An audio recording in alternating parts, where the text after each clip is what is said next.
poll. One of them joins me now, the House Freedom Caucus member Warren Davidson. Congressman, not a fan of this, but it looks like it's going to pass. Looks like it's going to happen. How do you feel about that? Well, I always say it's not compassionate to bankrupt America. 132 of us, I was glad to see the majority of the Republican conference still take a stand for fiscal discipline. All for negotiating a good deal. I wish we were still at the table, putting ourselves on a path to not bankrupting the country. The president says he's okay with this. What do you think of that? Well, I think when you look at what he went through with a government shutdown, he didn't really want to play brinkmanship with that path, and I understand that. But I really think we need to balance the budget, and that's one brand that is uniting amongst most Republicans and certainly amongst conservatives. All right, but not all. And are you angry at your leadership? Well, I was disappointed to see our leadership pushing for a bill that the Progressive Caucus was celebrating.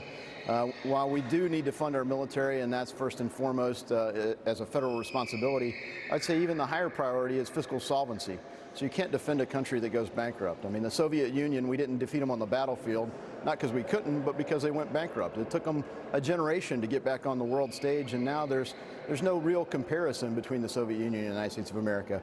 You go back to the height of the Cold War when Reagan was president, we were spending a lot, but that was like taking out the first mortgage. When Reagan talked about his concern for spending, we were borrowing 70 million. We're borrowing 100 million an hour right now. So this is an unsustainable path. Effectively, we're borrowing money from our enemies to defend our country.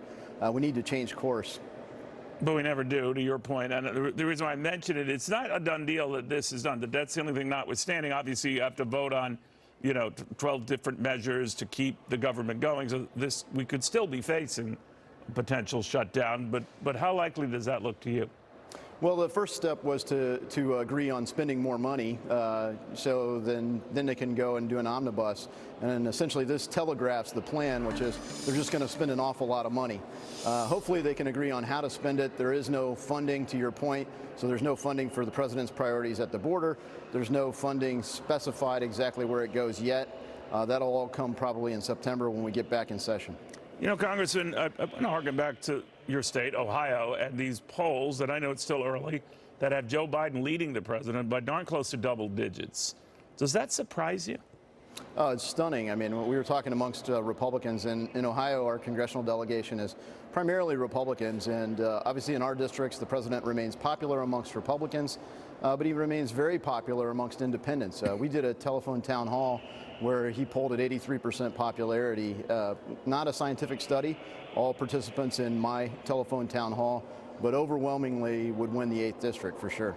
But it is weird, right? In some of these states where they've seen a dramatic drop in unemployment and a real pickup in economic activity, and they're raising more money, more revenues are coming into the state, and the president isn't benefiting from that. Does that make sense to you?